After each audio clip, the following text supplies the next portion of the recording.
keluar teh kumaha urang ngasupkeun panyakit ka jero imah urang nu ngaluarkeun panyakit ke urang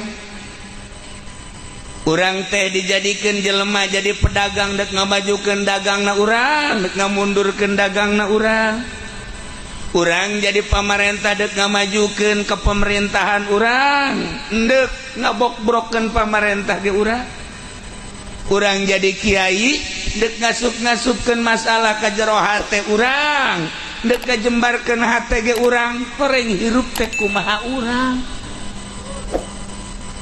Jadi lamun urang kurang bisa nah ieu hirup bakal kajungjung kadorong terus ku kahayang-kahayang nafsu.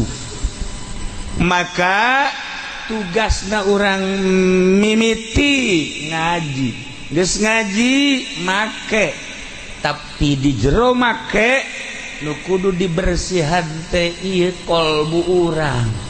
Sebab kadele nama salat make sorban make jubah horenganan hayang ka alem ulah sok lo ngomong sia ieu make jas ge lain sajas-jasna hayang laku hayang laku tah kadeleuna masih gazikiran horenganan aya maksud-maksud nu lain katingali nama maca Quran horenganan aya muatan-muatan anu lain katingali nama nyeun pondok pesantren horeng di jero nama endek neangan proposal iyalah nu kudu dibersihan kumaha urang ilmu diasupkeun ku urang dibersihan ge ku urang kitu ku bage sanajan imah gedong agrong tapi ku urang dieusian ku berbagai masalah-masalah anu rupek di jero imah sakumaha di penjara.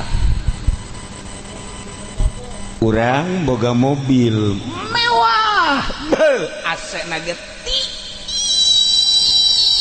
tiis anggeus geus tatiis tapi ternyata ditumpahkan ku Haji Pendi mah hareudang hiji hutang ambalaya bebeja kaku lagi nikmat cenah kiai hirup kunaon emang hutang nu laletik mah geus dibayar tinggal nu gede ngaranna teh geus tah nomor kedua pamajikan geus eueuh nikah hayang ka sababaraha awewe can ditarima keneh bae dagang ambruk bae ieu mobil sakitu mewahna asena tiis ge hareudang coba urang Jambe anu hirupna susah tetapi teu boga masalah naik angkot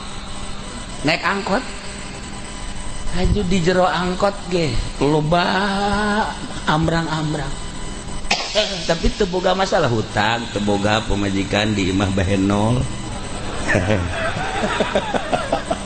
baik jakena ya Masya Allah ya angkot tiis amat padahal mah hareuda AC eueuh teu tiis jakena ya angkot nah iyalah jadi permasalahan tiis jeung hareudang tergantung kalbu urang waliullah mah waliullah di tengah-tengah terik matahari sanggup make jas 2 lapis ku sebab naon tiis hatena ya ieu mah lain sajas-jas ieu mah tiis hatena tiis kana awakna tapi urang mah urang ye kulantaran loba masalah maka boro-boro make baju kandel baju ipis ge masih keneh karasa hareudang keneh iyalah hiji nasihat ti Abu Nawas nyontokeun kana imah ternyata horenganan imah malah sakadar saung hungkul nu jelas mangeusian imah rek bagus rek goreng imah tergantung diri urangna komo imahna bagus cara ieu aju urangna sehat aju pikiran urang sehat kolbu urang bersih atuh ieu mah sorga ngaranna ieu mah sorga. Nah gitulah para jamaah kaum muslimin wal muslimat rahimakumullah loba nuka imah boga pabrik. Orang Korea boga pabrik pepegatan jeung pamajikanana. Kurang kumaha mewahna pabrik atuh dunia teh kurang kumaha tapi pepegatan jeung pamajikanana. Aya pejabat geus kudu dicaritakeun luar biasa bae lah. Nah ka imah pepegatan jeung pamajikanana kurang naon gagah aya di nyana sugih aya di nyana jabatan aya di nyana tapi pepegatan. Ka imah ngan sakadar ngeluh jeung ngeluh bae. Tapi barang Haji Supari mah datang seuseurean bae nya mah. Boh atuh asal boga jamaah 50 bae terbang nya mah. Senang we nu aya. Itulah para jamaah kaum muslimin wal muslimat rahimakumullah. Kalbu urang nu penting kudu dibersihan. Henteu saha ngabersihan hate mah. Apakah orang petani, apakah orang pejabat, apakah orang karyawan, apakah orang kiai, lamun geus qalbuna bersih dunia terasa nyaman kapanggih jeung saha bae ge indah. Kadeleuna pamajikannya padahal mah hideung putih kadeleuna sebab masalah. Tapi lamun urang boga masalah pamajikan bahenol putih kadeleuna hideung. Jadi eta orang memandang pemajikan ge tergantung diri urang. Lamun diri urang na hatena sehat pemajikan masya Allah gelis amat cek urang ge masya Allah padahal mah menyon. Tah ieu para jamaah kaum muslimin wal muslimat rahimakumullah.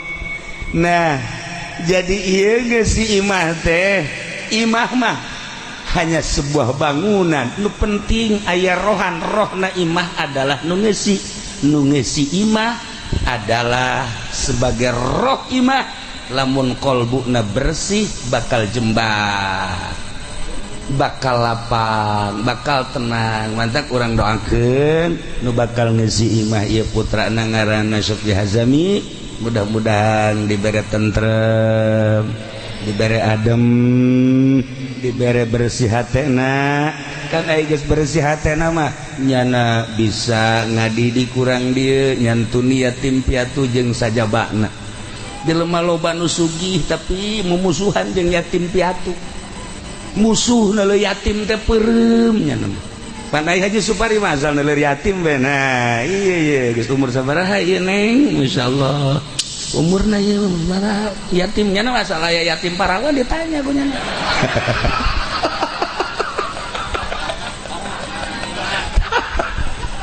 Para jamaah kaum muslimin wal muslimat rahimakumullah.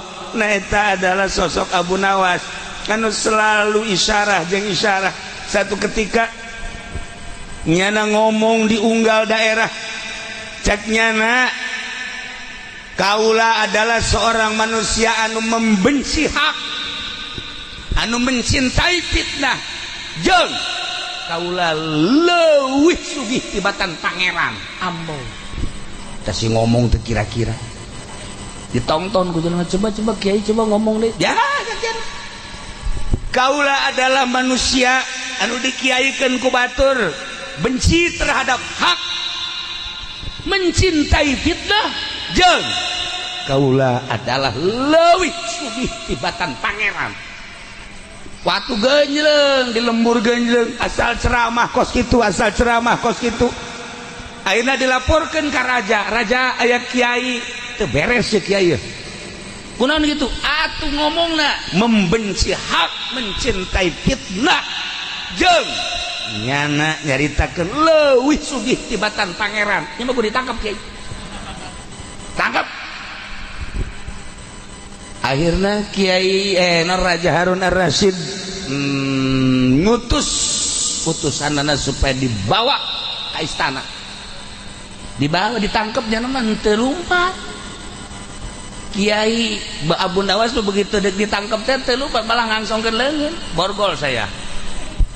Ulah kita mah watan tadi ngomong teh MCI ge tangkepeun sebenarnya. MCI 2 tangkepeun itu hiji laporkeun ka Kapolres lah. Tah akhirnya ditangkap dibawa. Wah masyarakat Surak dantaran aman lamun geus eueuh Kiai Abu Nawas aman sebab bahasana teu ngeunaheun mengundang fitnah ieu bahasa bahkan ngamurtadkeun cilaka ieu mah kiai modal kos kieu akhirna nyana diintrogasi ditongton ku masyarakat.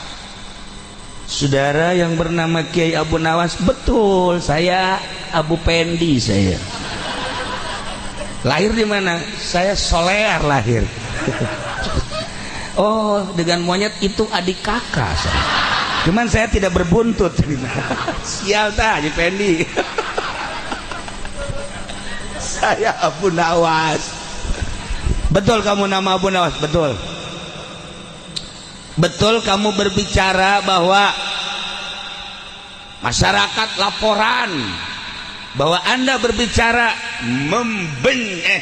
membenci hak. Betul. Kurang mana ngabenci hak? Lain kula bae. Ca nu ngabenci hak termasuk Tuan Raja. Ya. Sia ka aing goblok. Lain kula bae bahkan Tuan Raja sangat membenci hak. Ulah macam-macam sia cek Raja. Aing diborgol sia. Borgol kula. Kula diborgol Raja ge kudu diborgol. Kan sia ngalawan ka aing.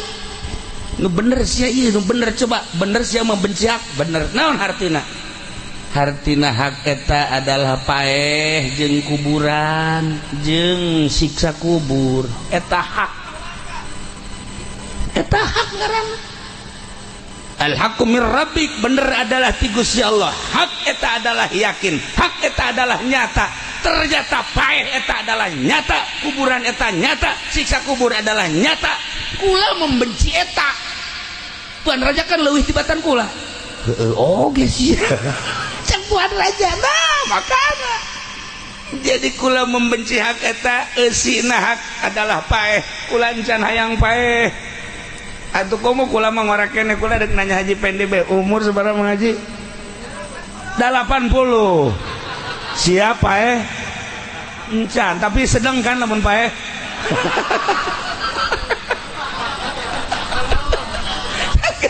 Didoakeun ku urang di lain deuk dikawinkeun. Wah, teu beres urang dieu tah.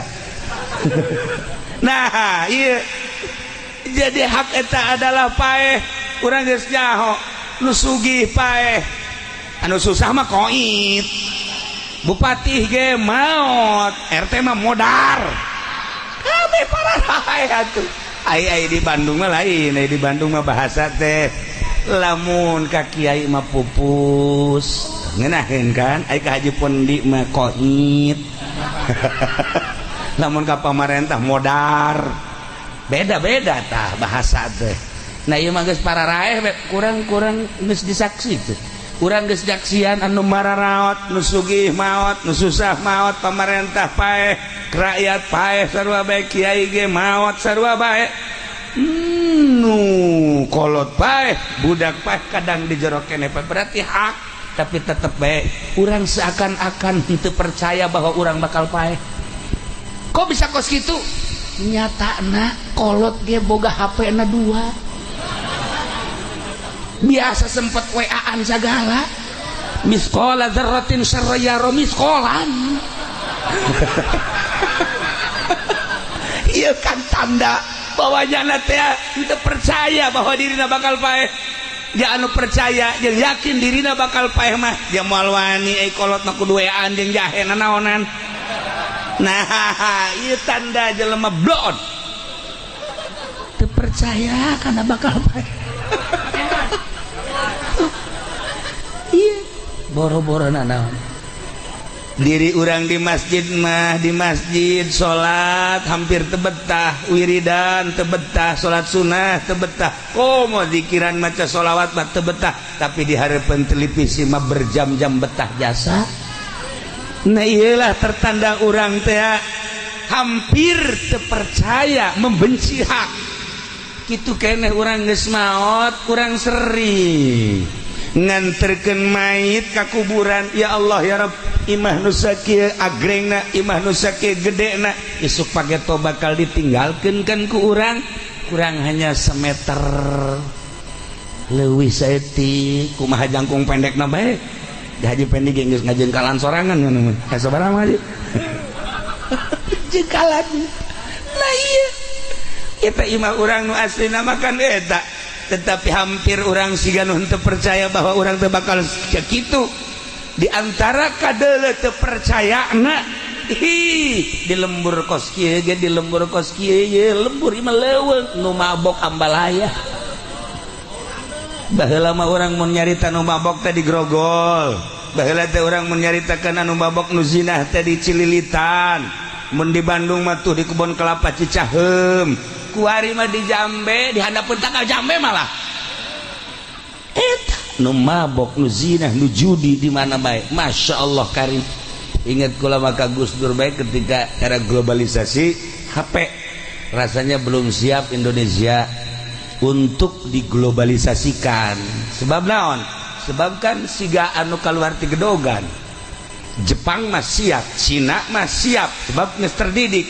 Begitu di Indonesia asup HP era globalisasi bener bae. Nu tadina budak leutik ba'da magrib ngaraji kuari geus kararieu bae. Kararieu baheula mah lamun boga anak di jero kamar bae indah urang anak aing ti lokal mana hebat Masya Allah indah kuari boga anak di jero kamar bae sing hadade sia kararieu bae digerokeun geus heueuh ju kolot teh hei sia di kamar bae horeng kolot teh sarua kieu bae deui tolol mah anak jeung kolot teh agar oblong kabeh teu kuat coba. Ye, neangan coba orang kiai nu teu boga HP hese. Neangan ku baca tokoh masyarakat nu teu boga HP hese. Aya di Jambe teu boga HP, encan kabeuli doang tah mah. Lain waro. Lailah para jamaah kaum muslimin wal muslimat rahimakumullah isuk pageto bakal aya azabil qabri na'udzubillah min dari eta hak. Urang percaya ke Allah, percaya ke Kangjeng Nabi Muhammad sebagai Rasulullah sallallahu alaihi wasallam, percaya ke Kangjeng Nabi, percaya kana ma akhbar bi naon nu dicaritakeun ku Kangjeng Nabi. Di antarana nu dicaritakeun ku Kangjeng Nabi, pertanyaan malaikat munkar nakir, aya azabil qabri, aya naimul qabri. Urang percaya geus atuh radap perandapan geura diri urang awak sialamun isuk pae coba awak geus boga amal naon ketika malaikat munkar nakir nanya bisa moal sia ngajawab terus lamun teh mah disiksa di jero kubur kuat tah henteu sia awak sedengkeun sahabat nanya ka Kangjeng aya teh siksa kubur kos kumaha cak Kangjeng Nabi nyaritakeun siksa kubur mah ulah hese-hese. Ieu bae ieu pamonggolna teh pamonggol teu kudu dibonggolkeun diteunden bae di Gunung Uhud diteunden dok Gunung Uhud ajur. Nu endek diponggolna nu endek dibonggolna sagede kieu. Atuh mah lain ajur deh mebes tah mah. Atuh mebes bae geus. Tah itulah para jamaah kaum muslimin wal muslimat rahimakumullah cek Abu Nawas. Jadi kula membenci hak Tuan Raja leuwih. Oh ai kitu mah heuh kula ge ngaku makan. Nomor kedua, maneh cenah ngomong bahwa maneh teh adalah mencintai fitnah. Bener tante, bener. Kunaon fitnah maka dicintai, fitnah maka kudu jauhan. Sina fitnah adalah al-mal wal banun zinatul hayatid dunya. Harta jeung keluarga sebagai zinatul hayatid dunya eta teh ngaranna fitnah. Fitnah teh harta, fitnah teh keluarga. Kula mencintai harta, mencintai keluarga. Tuan Raja leuwih tibatan kula mencintainya. Lumantak wali presiden toh-tohan ge. Mun dicaritakeun ku kula geus jauh moal waka. Memeh pilpres geus dicaritakeun insyaallah ke bakal dicaritakeun deui. Perjalanan seputar pilpres kitu-kitu bae. Pemenangna geus dibejakeun teh kula pilpres telah selesai.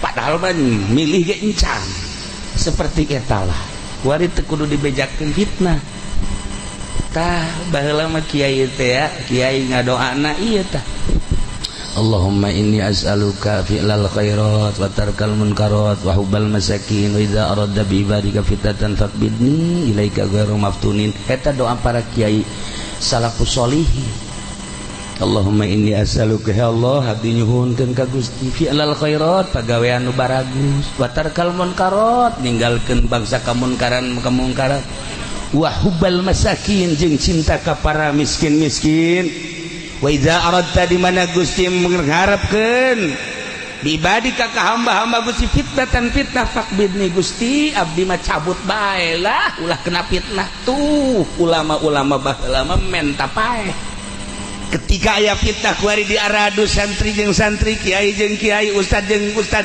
eta teh sumber fitnah lamun kiai na bae geus ngadot kumaha masyarakat geus puguh tokoh-tokoh nu dilaluhur mah emangnya nama parantina jaya kitaban polisi jeung polisi polisi jeung TNI TNI jeung TNI nya mah biasa caleg jeung caleg ribut atuh biasa tah mah kuari makan kiai jeung kiai nah ieu adalah zaman fitnah nu bagus nama menta pae fakbidni ilaika ghaira maftunin ya Allah abdi mah cabut bae ulah bikin kadi fitnah kiai nage kiai kuari henteu lo gadoa eta musim fitnah teh malah manehanana malah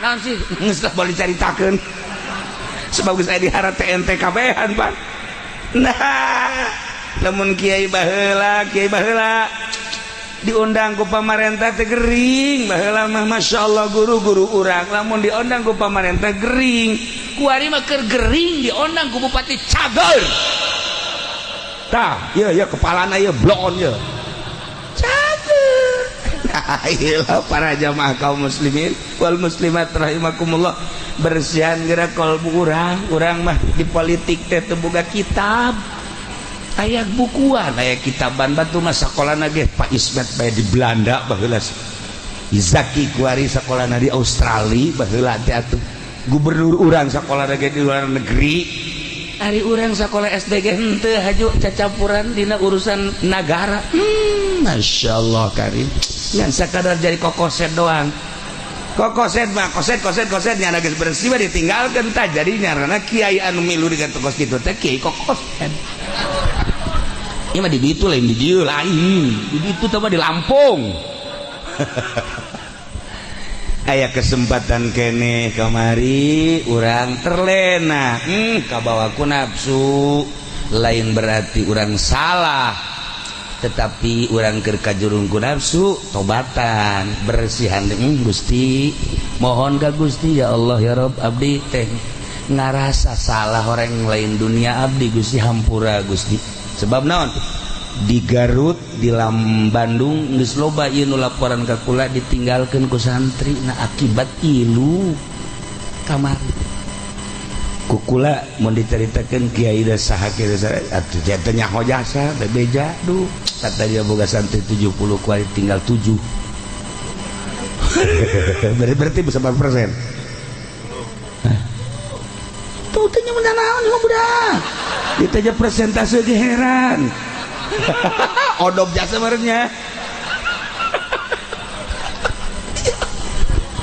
ya Allah ya karim dijawab presentasenya nah aya di daerah urang ya daerah urang moal dibejakeun maksudna daerah Serang boga jamnyahan 300 rada robah seetik barang ilu kampanye seetik oper ku hari jamnyahanna tinggal 30 merosot aya anu pasantena rek dijual atuh di Jambe mah geus ieu mah di daerah Batur karak endek ieu mah geus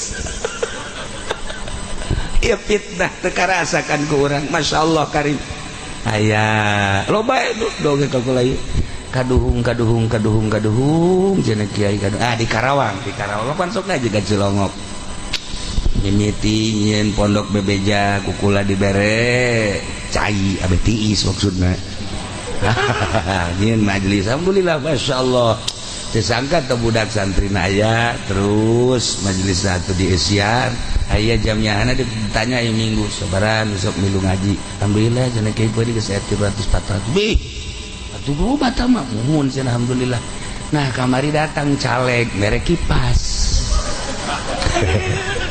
ieu alal hakimnya kipas cek jandatela sepira kipas beredanan jam moal aya pangaruhna naon tempelkeun tadi majelis taklim geus ka belah dieuna melek karpet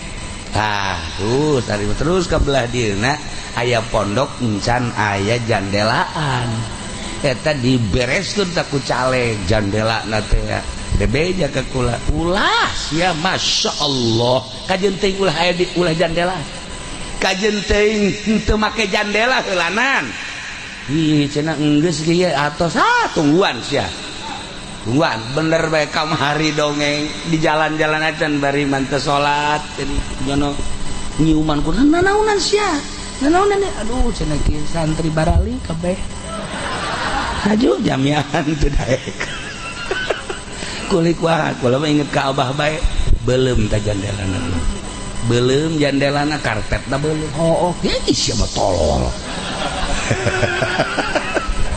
ini Karawang mal bejakeun Karawang mana Masya Allah mangkaning pernah dicarigin segala nah iyalah fitnah teu karasa sok geura seputar Cisoka aya nu bisa ngaji di Cisoka teh tapi set kena fitnah mal bejakeun kian teh geuluh nyaho Serang kamari datang ka ditu ka imah ya Allah ya Rabb kiai cenah kumaha ya seputar fitnah iya bae ge geus kos kitu henteu berarti gagal tobatan ka Gusti Allah ya Allah ya Rabb abdi teh kabawa sakaba-kaba ampura Gusti aya duit pilpres kamari asup ka dieu ka beuteuh menang sabaraha ngaji kamari 2 juta ya saeutik amat emang milih nomor hiji bloon sia beres itu di bawah ongkoh ku aing sia geus milih nomor hiji nomor 2 sabodo mah guys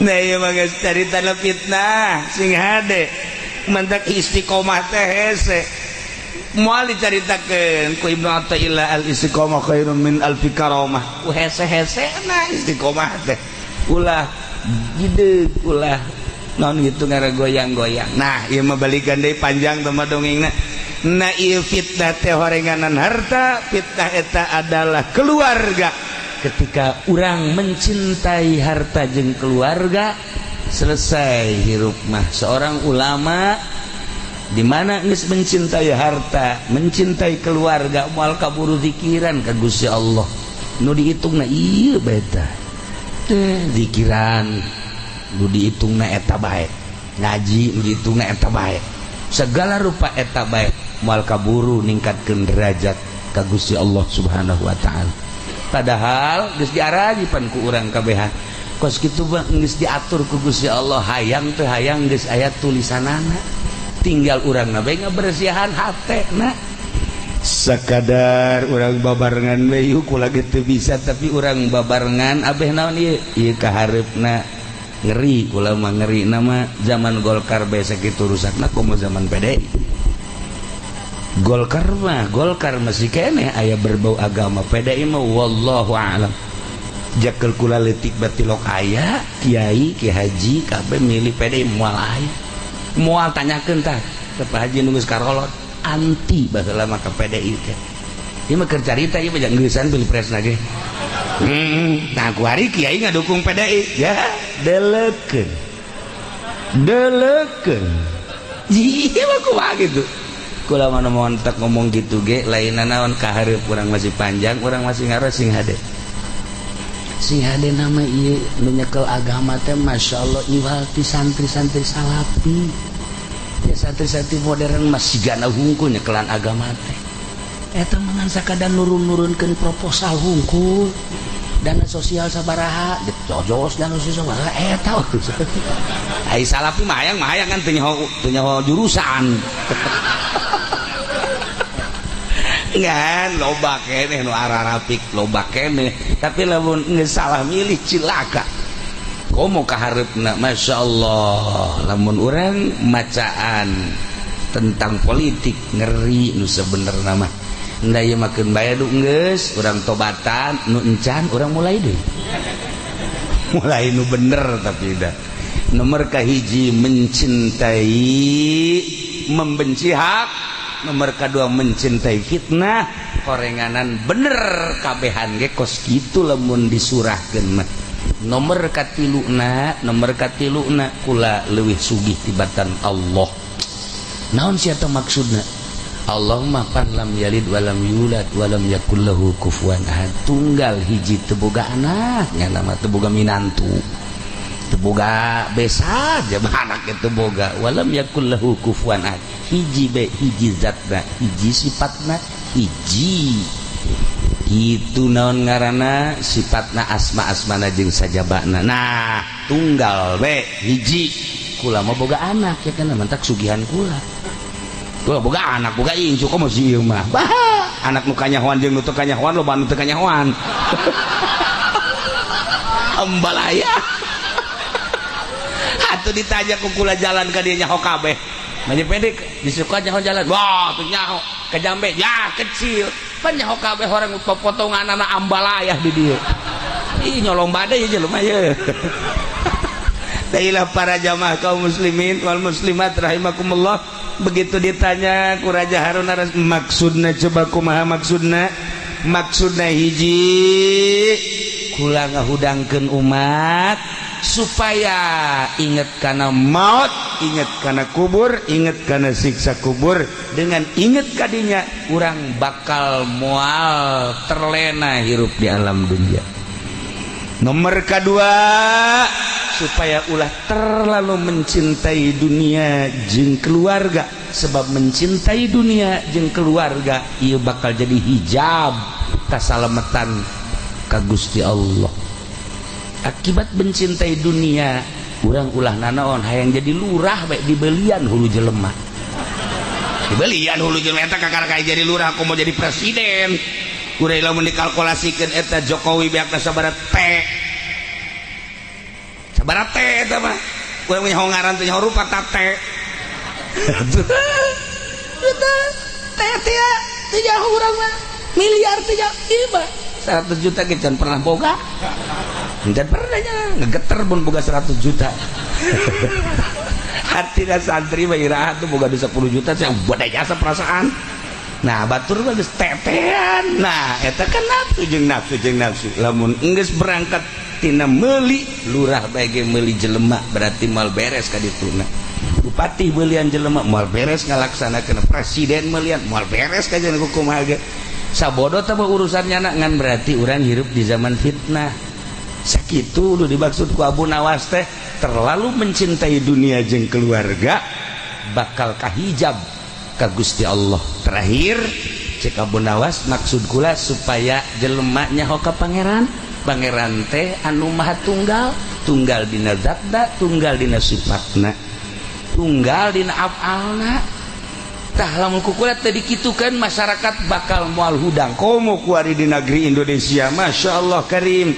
Kristen geus ambalaya, Protestan ambalaya, Katolik ambalaya. Geus nulusup ku ari ka perumahan-perumahan, di perumahan ngayakeun kegiatan-kegiatan. Anu ngaran budak mah, anu ngaran Hindu mah, kabelah dia geus ambalaya. Ku ari mah urang masih keneh loba kiai-kiai isuk pageto ku Allah, kiai nu ikhlas dicarabutan, tinggal aya kiai-kiai anu kos kararitu. Nasib anak urang jeung incu urang geus anu ngadidik jan nyaho ka Allah teh dididik ku kiai nu ikhlas. Nu dididik ka Allah nu teu ku kiai ikhlas mah kitu bae kajeun ku kumaha ge moal bisaeun Mekah hancur so teh. Lamun Mekah hancur teh kuari hancur-hancuran eueuh nu ikhlas. Di Suriah hancur-hancuran eueuh nu ikhlas. Ketika aya nu ikhlas masih kena adem. Jelema lamun aya nu ikhlas tiis urang deket aja pendek tiis dah mah duit teu boga masalah hambalaya. Gitulah para jamaah kaum muslimin wal muslimat rahimakumullah, sebagai gambaran jang hirup urang melalui isyarah-isyarah Abu Nawas.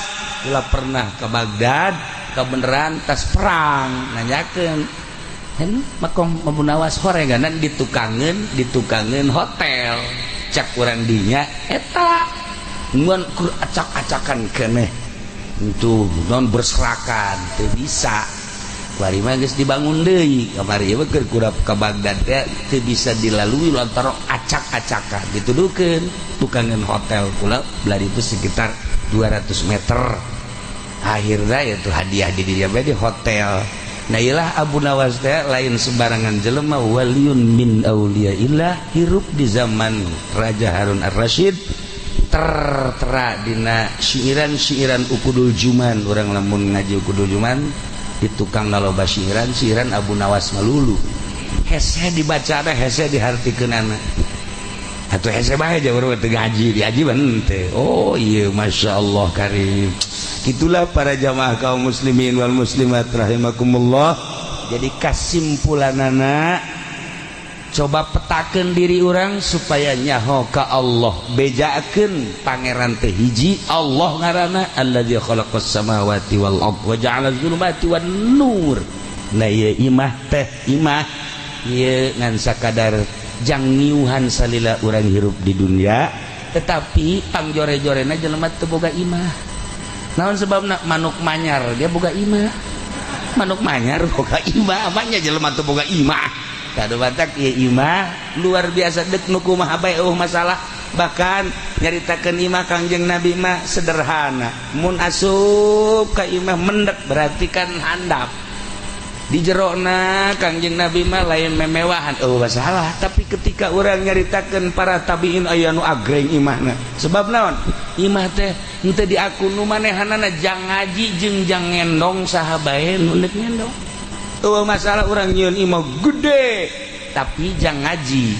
Nampung jang nu ngaji jeung nampung dulur-dulur anu neuk ngarendong oge nu musafir besi nu neuk ngendong nu mantak kula pesen ka Hazami di dieu nya besi aya rangda deuk ngendong asupkeun ka dieu. Atuh jadi fitnah deui bae tah mah kitu. Haji Supari tah mah. Deui urang neuk geusikeun jelema ge deuleu heula lantaran kuari mah zamanna zaman fitnah deui bae.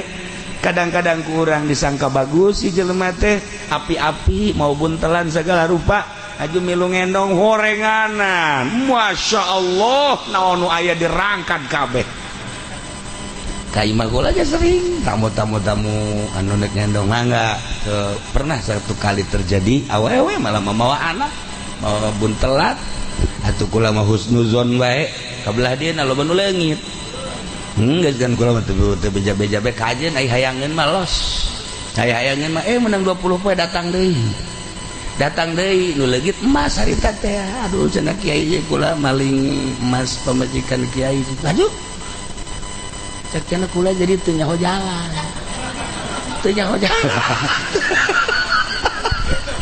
Masya Allah eta mah kula bebeja ka haji pendi coba mah haji pangwiridkeun teh Pak. Oh tuh kunyana mun setengah dukun panjana mah. Eta bagus padol Allah bae. Nah ieu loba kejadian model kos kitu urang kadang-kadang husnuzon hayang urang teh mun aya anu kasasar nu neuk ngendong atuh mangga bae.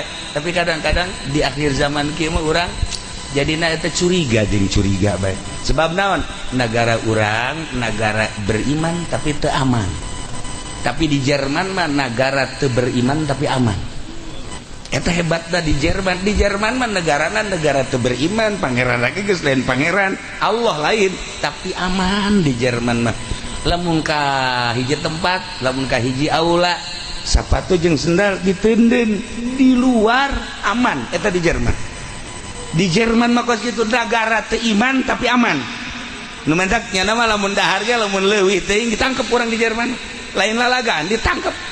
Urang mesen loba kemudian teu CF. Sageus teu CF diantep langsung telepon bae masyarakat atau nu boga restoran. Sebab cek nyana maneh ieu leuwih teuing ge tapi orang miskin sekitar nama membutuhkan. Mantak ieu teh terlalu kos kieu teh ditangkep. Eta di Jerman. Nah, ya Allah ya Rabb. Di urang mah negara beriman tapi dekat masjid keluar bae di masjid sendal eueuh. Masya Allah, eta mah lain di dia lain di ditu tuh di Belaraja barang KTP orang Jambe. Beres sih orang Jambe ya.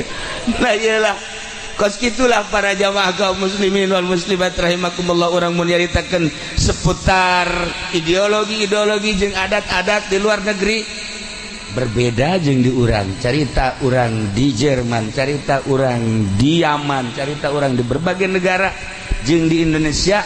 Di Indonesia jelema sopan santun luar biasa, tetapi cuma comotna beuki.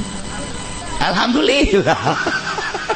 Da iyalah urang gadul asup ka masjid ka dieu tah kal azam, asup ka al azam atawa di dieu mah di mana ngaranna Al Amjad. Urang asup ka Al Amjad teu khusus salat, mikiran sendal. Para jamaah kaum muslimin wal muslimat rahimakumullah, nailah balikan deui imah pek dek nu kumaha ge masalah asal niat. Hiji niat dajang ibadah, mun aya nu ngendong dulur-dulur manggakeun, musafir kitu keneh, kitu cek pikir eta teh. Kemudian urang dipake ngaji, geus urang henteu kapanasan, urang henteu kahujanan, dek salat nikmat, dek maca Quran ngeunaheun, dek zikiran maca tasbih tentrem. Nah iyalah sebuah rumah, baiti jannati, rumahku adalah surgaku. Eta teh maksudna nu ngeusina ulah boga problem. Nu ngeusina cara Kangjeng Nabi urang, Kangjeng Nabi Muhammad sallallahu alaihi wasallam. Tina uraian ti awal tentang sebuah rumah, tentang kitu urusan-urusan nu dicaritakeun ku Abu Nawas tadi, eta adalah sebagai mauizah jang diri urang. Coba ku urang diteliti jang supaya hati urang bersih. Nu ngabersihan hati urang lain guru mangan sakadar mere jalan-jalan hungkul. Urang ulah ria, ulah ujub, ulah takabur, cak guru di berbagai kitab, tapi anu ngalaksanakeunana tetep urang lalaunan menta gerak ka Gusti Allah, ja urangna ciptaan Allah, nu nyieun nafsuna ge Gusti Allah, menta ka Gusti Allah, ya Allah ya Rabb, lapangkeun dada abdi, bersihkeun coba hati abdi teh hayang ulah aya hahalang antara abdi jeung Gusti. Engkena bakalna hudang ti peutingna ye hudangna ngeunaheun. Asal geus panyakit be, urang hudang jam 1, hudang jam 2 moal puyeng. Nah ieu urang kan ku harita deuk puasa ya, deuk puasa. Nah, ieu puasa teh kan tapa aslina mah, aslina puasa mah kan tapa teu dahar teu nginum teu jima ti beurang.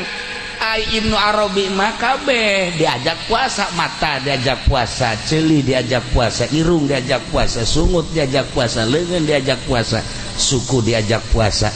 Lamun teu dahar teu nginum teu jima, mata ge dipuasakeun ulah deula-deuleuh kanu diharamkeun. Ceuli puasakeun ulah didengekeun kanu diharamkeun. Irung puasakeun ulah cuam cium samarangan. Ieu mah pan bau. Sial teu boga pamajikan mah garoblog. Geus kitu mah. Nah eta si eta. Nah puasakeun dirajeunnya. Badak cek Gusti Allah yang bahasa Gusti Allah ke hambana, ya hamba kaula awas ieu bulan Ramadan adalah bulan suci. Artina bulan suci teh sucikeun diri maneh. Just coba di samping puasa ti beurang pentingna wayahna selain daripada taraweh cak Gusti Allah wayahna coba salat udang ti penting 13 rakaat witir maksudnya. Hamba ngomong Gusti teu kaburu salat 13 rakaat mencapai tadi keur beurang loba kegiatan atuh ulah 13 cek Allah teh 9 we atuh 9 ge Gusti teu kuat puyeng 5 atuh 5 bebe jadi 5 ge teu kuat Gusti tilu rakaat 3 ge teu kuat hiji sarakaat sarakaat kita kuat Gusti geus atuh aya teu kuat bener heesna bae ngala wudu haju maca bismillah 20 hiji jeung biasa teh kulhu kalau di beberapa Aduh Gusti teu kuat tunduh wudu geus teu kuat mah kajeun maca bismillah bae 20 hiji duh asana teu kuat 20 hiji ge atuh teu kuat 20 hiji mah 3 bae atuh bismillah 3 ge teu kuat tilu mah hiji bae atuh bismillah hiji guys asal neuk sare bismillah hiji bismillahirrahmanirrahim hiji ge teu kuat masyaallah urang Jambe mah hiji ge teu kuat Gusti geus atuh cak Gusti Allah sia hamba teu kuat hiji acan geus bae asal deuk hees kadadan ku wudu baca bismillah hiji bae Allah geus sakitu bae guys aya sakitu barada deres bae Gusti jadi eta nu kuat teh sakitu doang bah wudu geus teu kuat babajog ge geus henteu geus nah langsung beres sarena blek Allah beres tah cak Gusti Allah wahai malaikat deuleu hamba aing tuh hebat jasa kan mana nu hebat eta hamba aing DGS na masih ngaku keneh ka aing nyebut Allah pan aya di Jambe mah geus teu kuatan Allah Allah acan pan bari kieu bae pan DGS teh make HP plek bae tuh kan aya teh di Jambe bola geus bukan ayah belanya kabehan Allah beres guys nah cak Gusti Allah mun hayang nyaho eta hamba aing ngaku ka aing sebagai pangeran ku aing dihampura kabeh Gusti cak malaikat atuh maca Allah doang make hebat-hebatan aing dek nembongkeun diri aing teh dibaca dina Al-Qur'anul Karim ayatna innahu halimun ghafur sanyana Allah teh maha aris tur maha ngahampura maha halim jeung maha ghafur anu loba ibadah nama anu bagus ibadah nama atuh geus teu kudu hese beleke jelema anu istimewa mah ibadahna tetep geus teu kudu kumaha ieu mah teh jelema anu dititah salat teu kuat titah baca bismillah teu kuat asal maca Allah bae hiji aing dek nembongkeun halim aing jeung ghafur aing gas hampurakeun kunaon eta luhur-luhurna jeung ku agungna bulan suci Ramadan geus jeung urang Jambe mah geus maca Allah bae hiji geus teu kudu maca naon asal titah salat witir moal aing mah cak kiai ge teu kudu lain teu kudu agungna bulan Ramadan eta keistimewaan kesucian bulan Ramadan sehingga asal ngaku baik ka pangeran kadana natur urang cara para wali Allah mah deuk sarete mandi wudu sila tafakur heula Gusti loba jelema anu sarete hudang sare haju lain hudang gitu lain hudang terus mau loba Gusti anu terus mau terus sarete mun abdi haju ayeuna sare terus maot ya Allah nyangakeun sadaya-daya mangga tah mah urusan Gusti daya Gusti mayuhi wa yumit ngan hampura sakabeh dosa abdi mata abdi salilahirun tadi benta abdi ceuli abdi irusan hampura Gusti karak maca bismillah beres kulhu balak binas pusatkeun ka awak haju ngigir kos urang di jero kuburan maca sholawat datang karep sare kos kitu terus we maca salat urang-urang resep Allahumma sholli ala sayyidina Muhammad wa ala ali sayyidina Muhammad atau orang Ibrahimiyah atau munjiat atau nariyah nah terus we datang karep sare ke gundamna cara guru urang di Banjar Kiai Haji Mumu Musa guru kula guru urang kabehan di Banjar nya nama lamun gundam teh pun gitu Allahumma sholli salatan kamilatan wa sallim kana nabil Quran eta gundam ke Malik teh gade Allahumma sholli salatan kamilatan wa sallim berarti kan ngabiasakeun coba sih ya atuh nya nama ge tiung koneng Malik teh gade mumun gundam kos gitu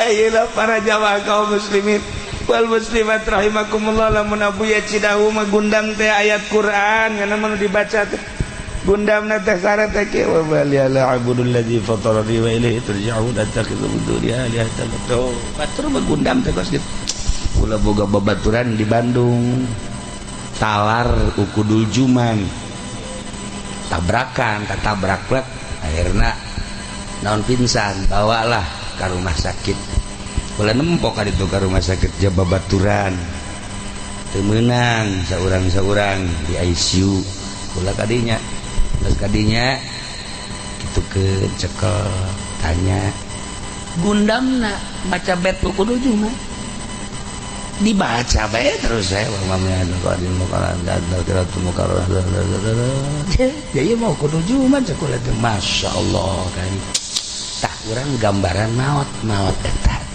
sarua ketika urang nu sakaratul maut nu kabayang teh naon nu diajar hate bayangkeun coba tah pinsan teh kos kitu tah gundam teh kos kitu guru urang di Banjar mah sholawat teh abuya mah Quran deui batur kula mah ujuman tak cerita nah ieu urang kuari lamun dicabut nyawa naon nu bakal kabaca ku urang ayo balak genep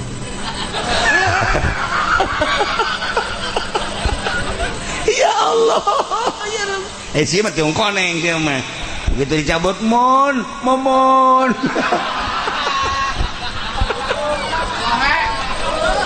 ya kari Nai majang bahan itibar urang sih hade sebab maot teh jahoba isuk bakal pageto urang doakeun sakali deui ieu imah mudah-mudahan dibere teger jeung kuat nu ngeusina mudah-mudahan dibere teger jeung kuat tur dibere jembar hate ku Gusti Allah Subhanahu wa taala bere mangpaati imah bisa ngamangpaatkeun pangartina jeung hartana sehingga karasa ku masyarakat amin ya robbal ulah nyebutkeun sugih ka hiji jelema lamun hartana can pernah datang ka diri urang ulah nyebutkeun pinter ka hiji jelema mun elmuna can pernah datang ka urang ulah wakan nyebutkeun budayawan si eta lamun pemikiranna can dirandapan ku urang kitulah cek Kangjeng Nabi nyebutkeun ulah ngaku kana kasugihan mun sugih can karasa ku urang jeung sajabana gitulah sebagai qaedah mentak